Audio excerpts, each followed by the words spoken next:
حضور صلی اللہ علیہ وسلم کا زمانہ ہے۔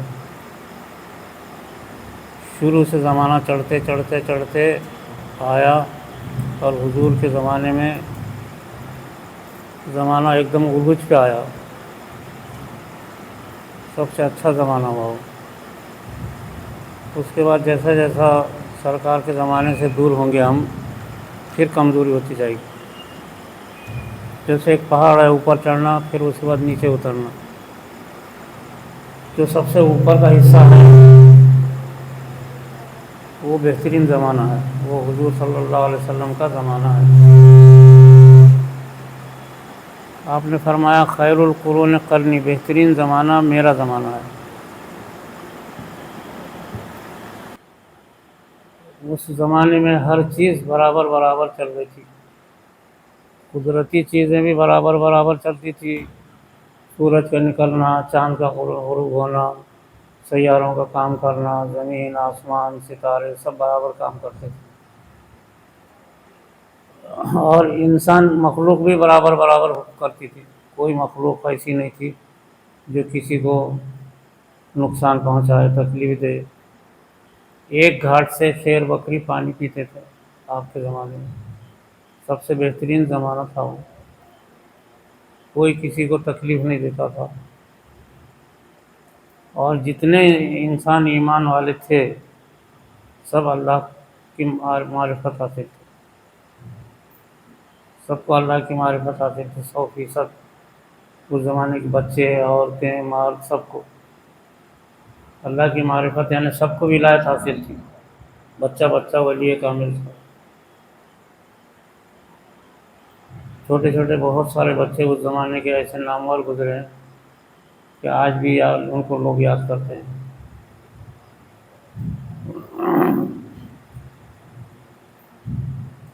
کم عمری میں وہ لوگوں نے وہ کام کیے کہ دنیا حیرت میں رہ گئی۔ تو یہ سرکار کا زمانہ تھا، ہر چیز ایک دم اپنے نشانے پر تھی، ذرہ بھی کم زیادہ نہیں تھا، یعنی شیر بکری کو یا بکری شیر کو نہیں ڈرتی تھی، اس سے بڑھ کر کے اور کیا۔ کوئی درندہ دوسرے درندے کو کھاتا نہیں تھا، کوئی حشرات الارض میں ایک کیڑا دوسرے کیڑے کو نہیں کھاتا تھا، بہترین زمانہ تھا۔ اب اس زمانے سے جیسے جیسے ہم دور ہوں گے ویسے ویسے زمانہ کمزور ہو جائے گا۔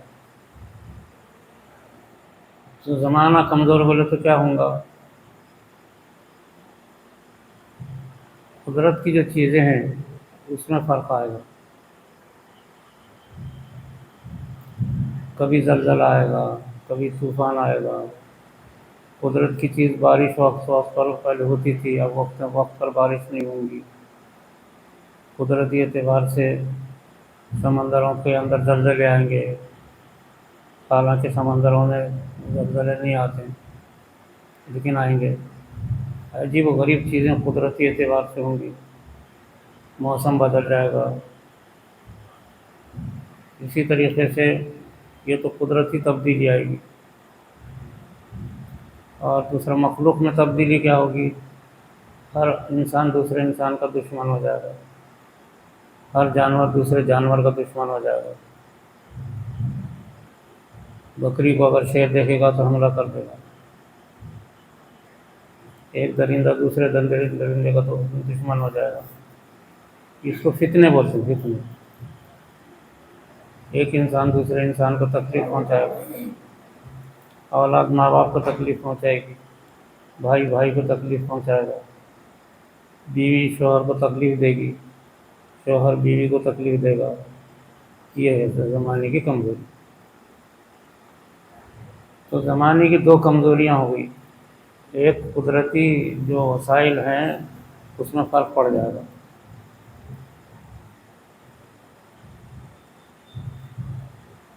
قدرتی وسائل میں جو ہے بارش کا کم ہونا نہ ہونا، ہواؤں کا تیز چلنا، طوفان آنا، اسی طریقے سے زمین سے آگ ابلنا، یہاں تک کہ اتنا قدرت میں اتنی خرابی آئے گی قدرت کے کاموں میں کہ سمندر سے آگ کو نکلے گی،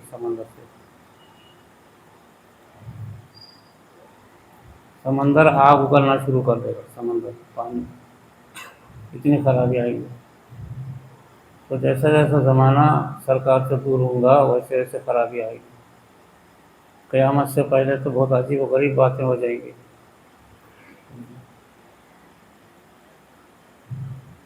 تو اس کا ذکر قرآن کریم میں بہت زیادہ ہے، حدیثوں میں بھی ہے۔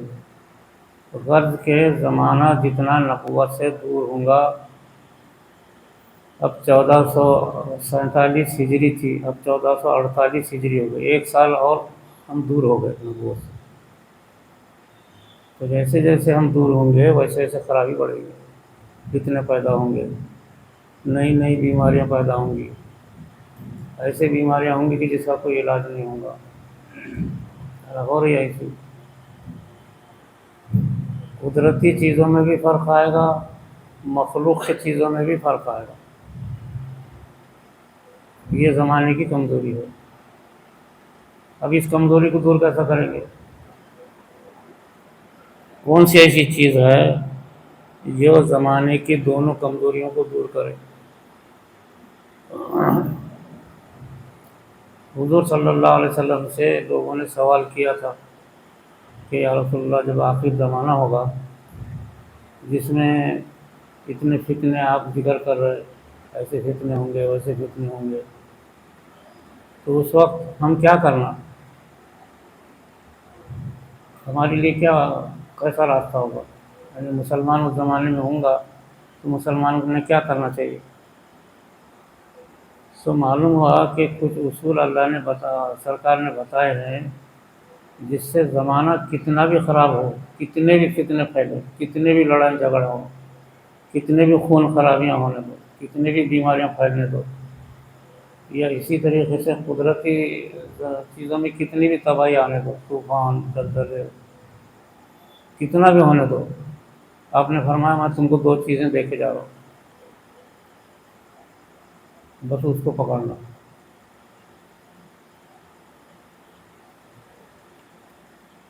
اگر تم نے اس کو پکڑ لیا تو دنیا کی کوئی چیز آپ کو تکلیف نہیں دے گی۔ دنیا میں فتنے رہیں گے لیکن آپ کو کوئی تکلیف نہیں ہوگی۔ 2 چیزیں دے کر جا رہا ہوں۔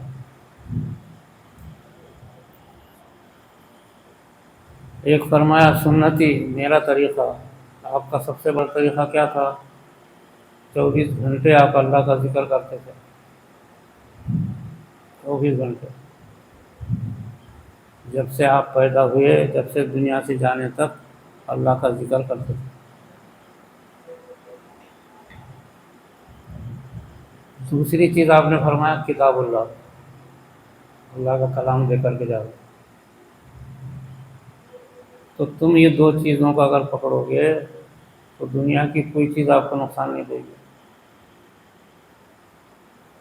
آج یہی دور ہے، بہت دنیا میں تباہی، زمانے کی خرابی، لوگوں کے کرتوت بگڑ گئے، ہر انسان دوسرے انسان کو، ہر مذہب والا دوسرے مذہب والے کو تکلیف دے رہا ہے، خصوصاً مسلمانوں کو ہر دنیا کی ہر قوم تکلیف دے رہی، عیسائی مسلمانوں کو تکلیف دے رہا ہے۔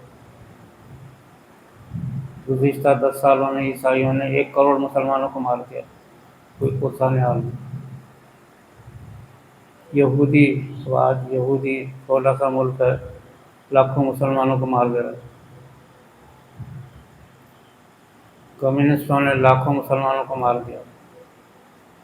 مشرکین، کفار، بت پرست ہم کو رات اور دن تکلیف دے رہے تھے، ہر چیز اپنے کو تکلیف دے رہی۔ وجہ کیا ہوئی؟ کہ 2 چیزیں جو چھوڑ دی تھی وہ ہم سے کم ہو گئی، ذکر اللہ اور کلام اللہ۔ قرآن کریم تو پڑھنے کو مسلمان تیار ہی نہیں ہے، پہلے تو سیکھتا ہی نہیں۔ آج مسلمانوں کی تعداد اگر دیکھیں گے میں سمجھتا ہوں اس میں 10% مسلمان قرآن پڑھنا جانتے ہوں گے، باقی 90% مسلمان قرآن نہیں پڑھتے جانتے نہیں ہوں۔ حالانکہ ڈاکٹر ہیں، انجینئر ہیں، لیکچرار ہیں، پروفیسر ہیں، کروڑ پتی ہیں، ارب پتی ہیں، بڑے بڑے بزنس مین ہیں، بڑے بڑے دولت مند ہیں، قرآن پڑھتے۔ زمانے کی اس کمزوری کو دور کرنے کا واحد طریقہ ہے یہ کلام اللہ اور ذکر اللہ۔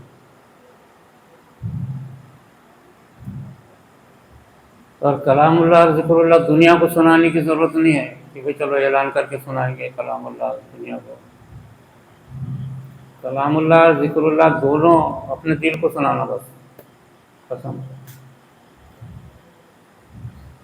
اللہ کا اتنا ذکر کرنا، اللہ اللہ اللہ، اپنے دل پر ضرب مارنا۔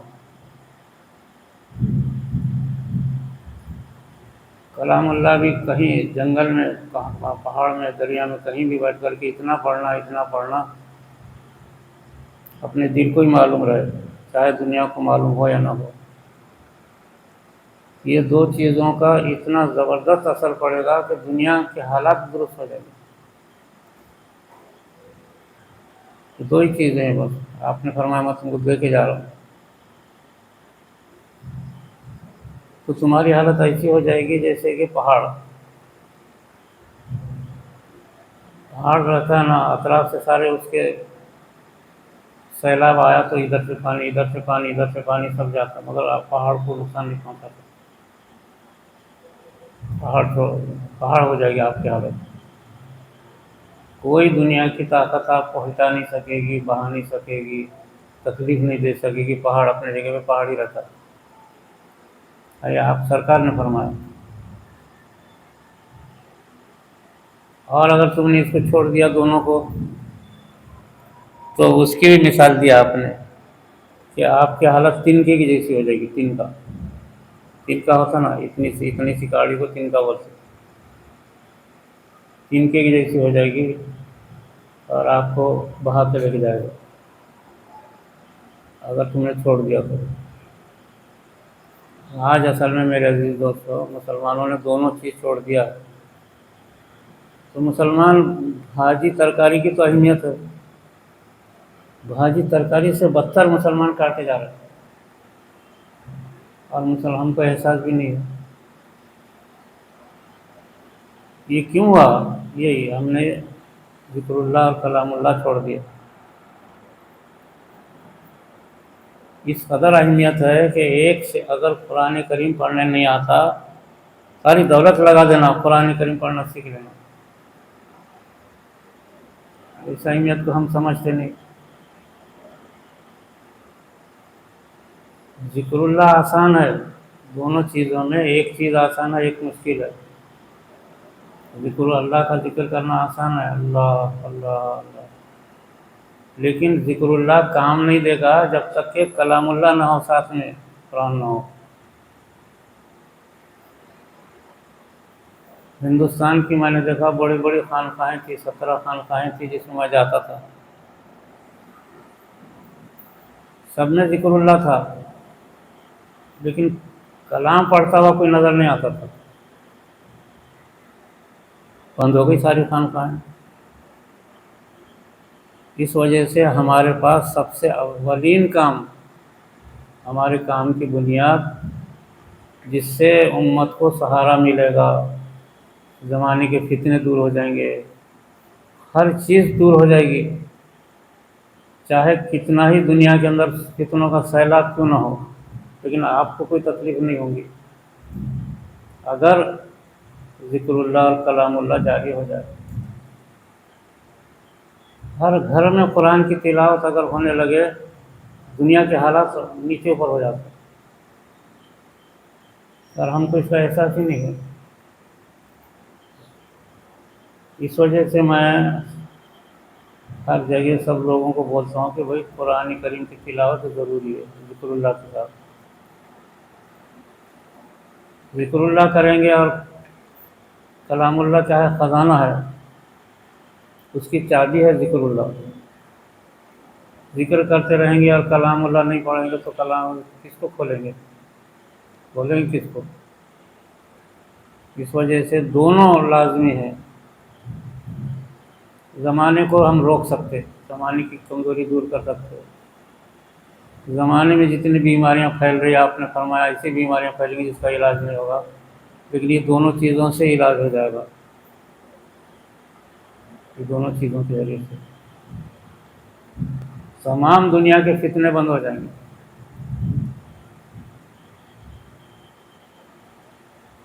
اس وجہ سے اس سب سے زیادہ اس کا خیال رکھنا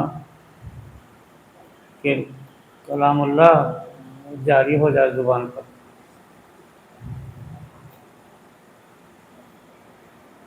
اس وجہ ساری دنیا کے اندر اگر سب بزرگوں کی تاریخ اٹھا کے دیکھیں گے، ہر بزرگ کا یہی ملے گا کہ کوئی ایک رات میں ایک قرآن پڑھتے تھے، کوئی 2 پڑھتے تھے، کوئی 3 پڑھتے تھے، کوئی 5 پڑھتے تھے، ایک رات میں کلام اللہ. دنیا کے بڑے بڑے بادشاہ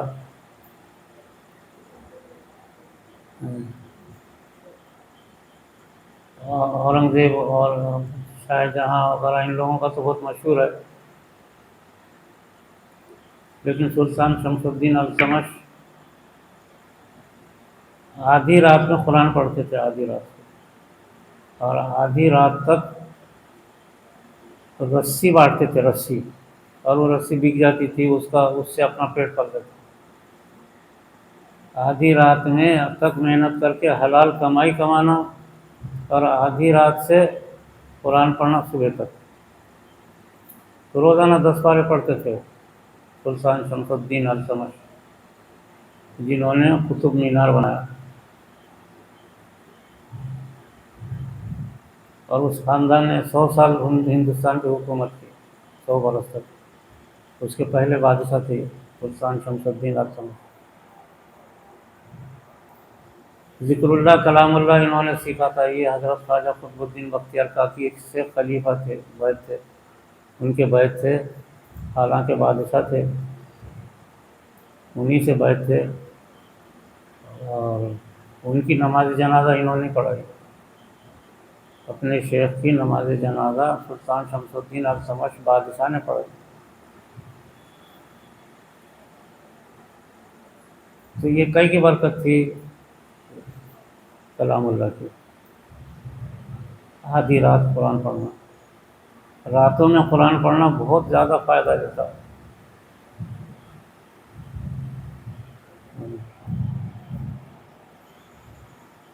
راتوں میں اٹھ کر کے قرآن کریم کی تلاوت کرنا قیامت کے میدان میں گواہی دے گا.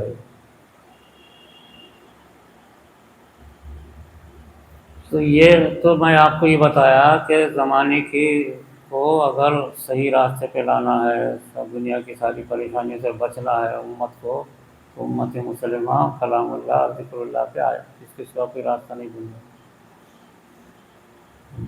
اور آج کا زمانہ خصوصاً یہی زمانہ ہے، بڑی تباہی کا دور ہے. سب لوگ جو ہے ہمارے جتنے ذاکرین ہیں، سب کو یہ بات کا اطلاع دی گئی ہے کہ ذکر کرے اور قرآن کی تلاوت کرے، اور اس پر توجہ دھیان رکھے کہ امت مسلمہ کے حالات درست ہوں، خصوصاً ہندوستان کے حالات درست ہوں. ہندوستان اگر صحیح رہنا تو پوری دنیا پر اس کے اثرات پڑتے ہیں.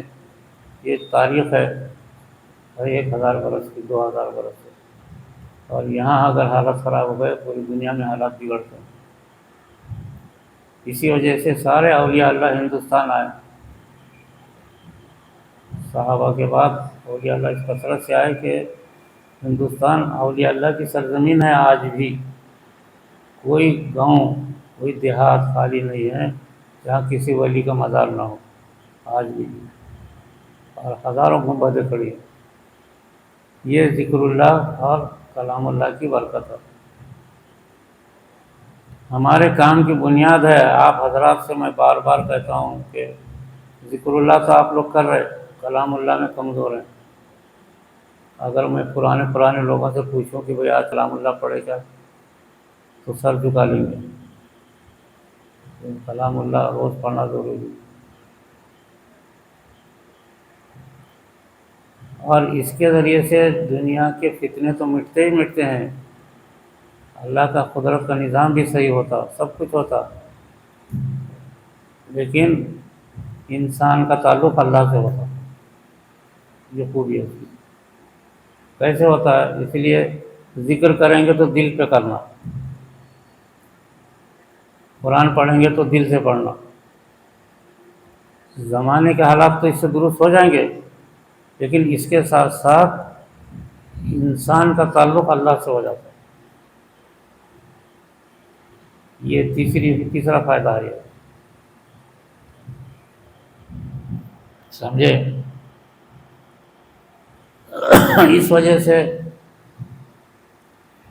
اللہ کے ذکر کا ہر ضرب دل پہ مارنا، یہ دل پہ ماریں گے تو یہ اللہ، دل جو ہے اللہ کا مقام ہے، ہر انسان کا دل اللہ کا مقام ہے۔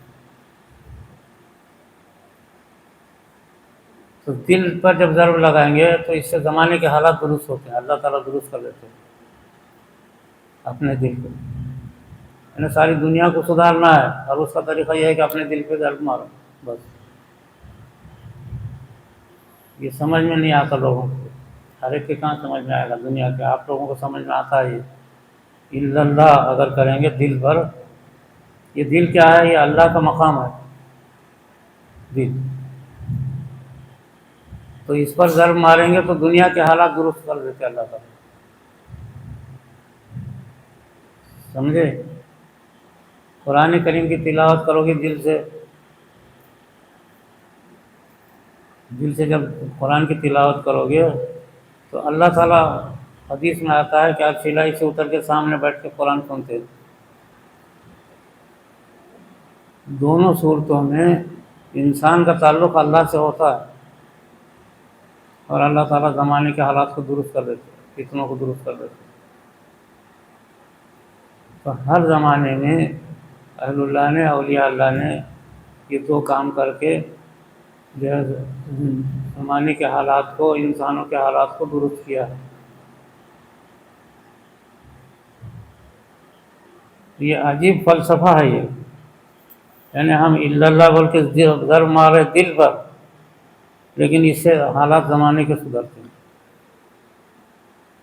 قرآن کریم گھر میں بیٹھ کے، غار کے اندر بیٹھ کے پڑھ رہے، لیکن اس سے زمانے کے حالات سدھر جائیں گے، حالانکہ لوگوں کو نہیں معلوم کہ کہاں قرآن پڑھا گیا اور کہاں ذکر ہوا۔ اس واسطے سے ہم یہ کام جو کرتے ہیں دل سے کرتے ہیں، اور دل کا تعلق اللہ سے ہے، بس اللہ تعالیٰ زمانے کے حالات کو درست کر دیتے، فتنوں سے بچا لیتے، سب کر لیتے۔ یہ بہت آسان چیز ہے۔ اس وجہ سے ذکر اللہ تو خیر آسان ہے، ذکر اللہ تو آپ جب بھی کریں گے تو دل پہ ضرب مارتے ہیں۔ ابھی یہاں بھی جب ذکر کرتے الا اللہ الا اللہ، لیکن قرآن کی تلاوت میں امت مسلمہ کمزور ہے پوری دنیا کے اندر۔ آج کسی جگہ قرآن کریم کوئی دنیا کی قوم نہیں پڑھ رہی، ورنہ ساری دنیا کی قومیں قرآن کریم پڑھ کے تلاوت کرتی تھی 24 گھنٹے۔ اس میں ہم کمزور ہیں۔ یہ دونوں چیزوں کے کرنے سے تیسری چیز حاصل ہوتی ہے، اللہ سے تعلق پیدا ہو جاتا ہے، اس کو واردات بولتے ہیں، واردات۔ اللہ کی طرف سے ہر چیز دل پہ اترتی رہتی، نور اترتا، برکتیں اترتی، رحمتیں اترتی، اور انسان جو ہاتھ اٹھائے، ہاتھ اٹھانے سے پہلے اس کی دعا قبول ہوتی، اس کو بولتے اللہ سے تعلق۔ یہ تیسرا فائدہ ہے ذکر اللہ، کلام اللہ سے جہاں انسان کے حالات درست ہوتے دنیا کے، اور قدرتی چیزوں میں سدھار آتا ہے۔ دو چیزیں یہ ہیں، اور تیسرا فائدہ اس کا یہ ہے کہ کرنے والے کا تعلق اللہ سے ہو جاتا ہے، اس کو واردات بولتے ہیں۔ اللہ کی ہر چیز اس کے دل پہ اترتی رہتی، اس کو واردات حق کی کہتے ہیں، واردات اللہ کے واردات۔ ہر انسان کے دل پر اللہ تعالیٰ خود ہر چیز اتار کے رہتے ہیں۔ کتنا بڑا فائدہ ہے، اور اس کو ظاہری طور سے یہ نور کی شکل میں اترتا ہے، نور جہاں بھی ایسی چیزیں ہوتی ہیں وہاں نور سے ڈھانک دیا جاتا ہے۔ جہاں بھی قرآن کریم پڑھا جائے، جہاں ذکر اللہ ہو جائے، وہاں نور ڈھانپ دیتے ہیں۔ اسی وجہ سے بزرگوں کے مزارات پر نور اترتا رہتا ہے، انبیاء علیہ السلام کے مزار پر نور اترتا رہتا ہے، جہاں ذکر اللہ ہو رہا، جہاں قرآن کریم پڑھا جا رہا، وہاں نور اترتا رہتا ہے۔ حدیث میں آتا ہے کہ جہاں بھی یہ کام ہو رہا وہاں سے لے کے عرش الہی تک نور کی ایک بہت بڑی لڑی، جیسے آبشار گرتا نا بڑا، ایسا نور آبشار کی شکل میں گرتا رہتا۔ یہ تیسرا فائدہ ہے جو انسان کو حاصل ہوتا ہے، بہت آسان چیز ہے، اور اس سے دنیا کے حالات جہاں سدھرتے ہیں وہاں انسان کا خود کا تعلق اللہ سے ہو جاتا ہے۔ اس وجہ سے اولیاء کرام رات اور دن قرآن کریم کی تلاوت کرتے تھے۔ حضرت معین الدین چشتی رحمۃ اللہ علیہ ہر روزانہ رات میں 2 قرآن کریم ختم کرتے تھے۔ بہت سارے اہل اللہ ایسے تھے روزانہ رات بھر میں 5 قرآن کریم ختم کرتے تھے، ان کے اوقات میں برکت ہوا کرتی تھی۔ تو یاد رکھو، ذکر اللہ میں آپ ہیں کام کر رہے، لیکن کلام اللہ میں فیل ہیں ہمارے لوگ، ساری دنیا فیل ہے، لیکن ہمارے لوگ تو کم سے کم کلام اللہ پہ محنت کرنا۔ آپ لوگ جب تک دونوں نہیں ہوں گے برابر کام نہیں جمے گا کوئی بھی۔ یہ سب سے آسان طریقہ ہے۔ تو اس وجہ سے ہر انسان کا اللہ سے تعلق ہونے کا مطلب یہ ہے کہ انسان کی ہر کام، نمک مرچی سے لے کر کے سونے کروڑوں روپیوں تک، سب انسان کے کام ہو جاتے، خود بخود ہو جاتا۔ ورنہ آدمی آج کل نمک مرچی کے لیے پریشان ہے، روٹی کے لیے پریشان ہے، بیماری کے لیے پریشان ہے، بخار کے لیے پریشان ہے۔ یہ 2 چیزوں کی پابندی کرنے سے ساری چیزیں سب اللہ تعالیٰ کر دیتے، اور ایسا ہوتا آیا ہے۔ حضور کے زمانے میں اس وجہ سے چھوٹے چھوٹے بچے پابندی کرتے تھے ذکر اللہ، کلام اللہ کی۔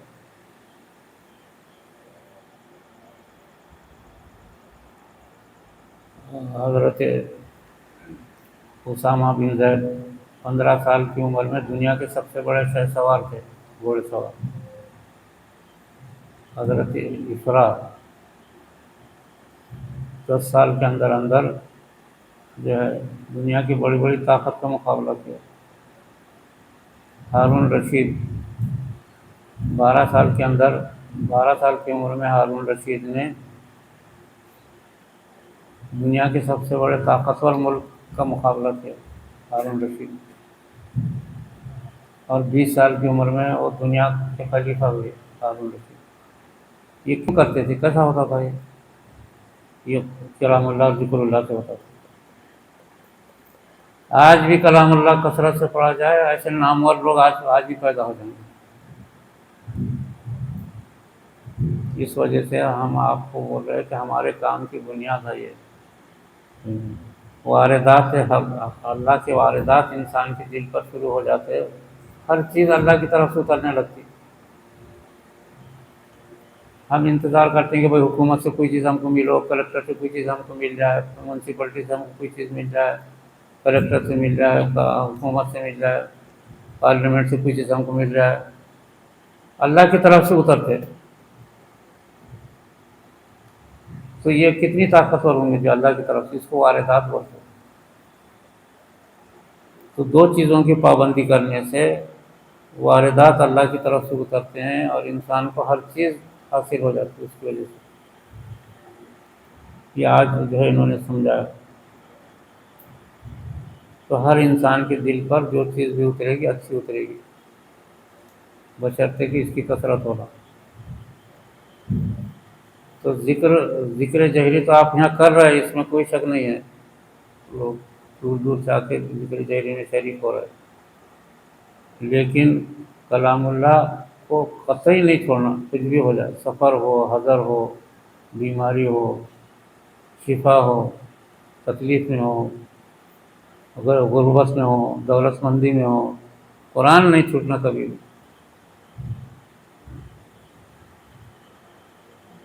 اورنگزیب عالمگیر 30 برس سفر کیے، 30 برس، 30 برس، اور 30 برس تک رات میں مسجد میں سوتے تھے، رہتے تھے، 30 بار روزانہ، 5 لاکھ کا لشکر ساتھ رہتا تھا روزانہ، جہاں چلتے 5 لاکھ کا لشکر پڑا ہوا رہتا تھا، اور رات میں قرآن مسجد میں رہتے تھے، اور رات بھر میں جو ہے 1 منزل قرآن پڑھتے تھے وہ، 6 پارے تہجد، اور ایک کے علاوہ 1 منزل،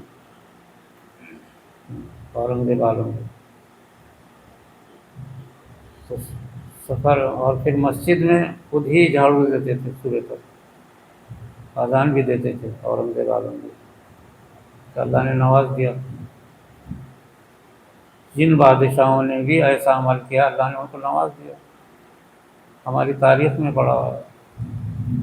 معمولی معمولی بچے، محمد بن قاسم نے 17 سال کی عمر میں 3000 میل کا سفر کر کے ہندوستان میں داخل ہوئے۔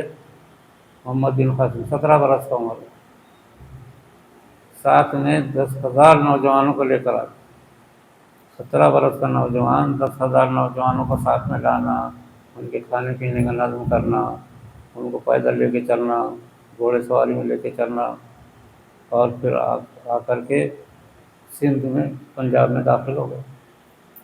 17 برس کا نوجوان، ایسے ہزاروں نوجوان بچے ہندوستان میں اور عرب میں مدینے کی زندگی میں پیدا ہوئے، اور انہوں نے پوری دنیا پر اپنے یہاں عمل لگایا۔ وہ تو کئی کی برکت تھی، وہ صرف قرآن پڑھا جاتا تھا مدینے میں، 24 گھنٹے قرآن پڑھا جاتا تھا، اور 24 گھنٹے ذکر اللہ ہوتا تھا، دل سے اللہ کا ذکر ہوتا تھا، زبان قرآن کی تلاوت سے کر رہی تھی۔ یہ مقام آج آپ بھی پیدا کر سکتے ہیں، آپ میں سے ہر شخص، کوئی ضروری نہیں کہ اس کے لیے کوئی مفتی ہو، عالم ہو، ان پڑھ آدمی، غریب آدمی، مالدار آدمی، کوئی بھی ہو، یہ مقام پیدا کر سکتا ہے کہ آپ کا دل سے اللہ کا ذکر جاری رہے گا ہر حالت میں، اور زبان سے قرآن جاری رہے گا، تو یہ کیفیت پیدا ہو جاتی ہے۔ دیکھو زمانہ بہت اس وقت کمزور سے، یعنی تباہی کے راستے پر ہے، اس کو طاقت اسی سے ملے گی، چاہے اس کے کرنے والے کم ہوں، اور زمانہ تو بہت پھیلا ہوا ہے، 800 کروڑ دنیا میں لوگ رہتے ہیں، تو اس زمانے کو سنبھالنے کی چیز کے لیے کوئی 1,00,000 2,00,000 آدمی کے نہیں، چند لوگ بھی اگر ذکر کر کے حالات پیدا کر لیے تو اس کا اثر دنیا پہ پڑے گا، چند لوگ بھی۔ الحمدللہ آج آپ اس بات پر اپن توجہ دلا رہے، ورنہ کسی کو توجہ نہیں ہے آج امت پر، اس کی کوئی مسجد بنا رہا، کوئی جو ہے حج کو جا رہا، کوئی سفر کر رہا، کوئی چلے لگا رہا، کوئی کتابیں لکھ رہا، کوئی شیخ الحدیث بن گیا، شیخ التفسیر بن گیا، کوئی مدرسہ بنا رہا، کوئی کچھ کر رہا، کوئی مسجد کا مینار بنا رہا، سب ہے، لیکن قرآن اور ذکر اللہ پہ توجہ کسی کی نہیں آتی۔ یہ اللہ نے آپ لوگوں کو توفیق دیا ہے، ذکر اللہ اور کلام اللہ ہمارے کام کی بنیاد ہے یہ، اس وجہ سے آپ حضرات اس پر توجہ دینا تو اللہ سے راست تعلق ہو جائے گا، واردات اسی کو بولتے ہیں۔ اگر آپ کا تعلق کلکٹر سے ہو جائے، رات دن اس سے آپ کی بات چیت چلے، تو آپ کو کتنی طاقت آئی، اور وزیر اعظم سے آپ کا تعلق ہو جائے، اس سے آپ کا تعلق ہو جائے، واردات اس کے آنے لگے، تو آپ کیسا اپنے آپ کو فخر کریں گے، اور اللہ سے اگر واردات آئے تو براہ راست اللہ کا تعلق آپ کے دل سے ہو جائے، تو کیا کتنی طاقت آئے گی۔ معمولی ایم ایل اے سے تعلق پیدا ہو گیا تو شان کرنا شروع کر دیتے. اللہ سے اگر والدات اللہ سے تعلق ہوگا تو اس کو والدات بولتے ہیں. تصور اس میں اللہ سے تعلق پیدا ہو جائے گا، زمانے کے حالات درست ہو جائیں گے. ایسے حالات تو سب انشاءاللہ قرآن کریم ذکر اللہ کے ساتھ ساتھ، ذکر اللہ تو ہر شخص کر رہا، میرے کو امید ہے. ذکر جہری، ذکر خفی اور قلبی ذکر یہ تو سب کر رہے ہیں، لیکن اس کے ساتھ ساتھ قرآن کی تلاوت ہر وقت ہر لمحہ یہ کثرت سے ہو. تو انشاءاللہ اس سے یہ چیزیں حاصل ہوتی ہیں. سب کریں گے سب اس کو انشاءاللہ. محنت کرو بھائی. گھروں میں آپ بہت اپنے آپ کو نیک بنا لیے، 3 حج کر لیے، نماز جماعت سے پابندی سے پڑھ رہے، داڑھی رکھے ہوئے ہیں، کرتا ہے، سب ہے، اور گھر میں بیگم صاحبہ فجر نہیں پڑھتی. یہ نہیں چلتا تھا. آپ جیسا کر رہے گھر میں ہماری مائیں بہنیں بھی کرنا ایسی، وہ بھی ذکر کرنا، وہ بھی قرآن کی تلاوت کرنا، وہ بھی فجر پابندی سے کرنا. اس پر محنت کرنا آپ لوگ. عام طور سے ہمارے پاس ایسی ماحول ہے، خود نیک بن لیے اور تو قیامت کے میدان میں پکڑا جائے گا آدمی.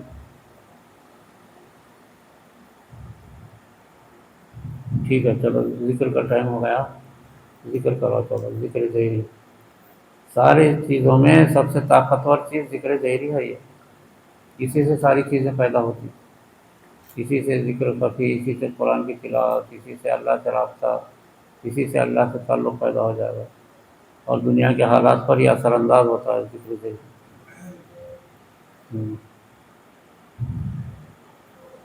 چلو کوئی آپ ذکر کراؤ. ذکر کا ٹائم ہو گیا 11 بجے. ذکر کراؤ.